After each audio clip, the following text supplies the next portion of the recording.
না না, তোমার বেলা পাইলস হয়েছে। তোদের কে কইছে? সকালে নানি কইলো ঠিক মতো হাগু দিতে পারো না, বাথরুমে গিয়ে কান্নাকাটি করো।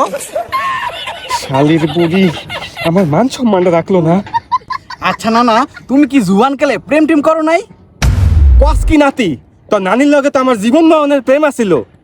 আমি যে শুনলাম পাট খেতে ধরা পড়ে বলে বিয়া করছো। এই খাও কথা তোদের কে কইছে?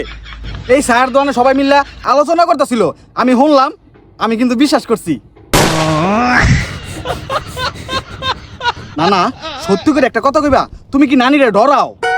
দুলু নাতি, আমি পাত দিলে তোর নানি আজ্ঞা মুইতা ছেড়ালায়। আর ভালো কথা, তুই বিয়া কবে করবি রে? না না, বিয়া শাদি করলে নাকি বউ থালা বাসন ধোয়, সেই ডরে করি না। আরে পাগল, থালা বাসন ধুইতে হুদা 5 মিনিট সময় লাগে। শুধু কাপড় চোপড় ধুইতে একটু বেশি সময় লাগে। ওই নাতি, ডরাস কি লেগে? 55 বছর ধরে আমি এই কাম করতেছি, আমি তো ডরাই না।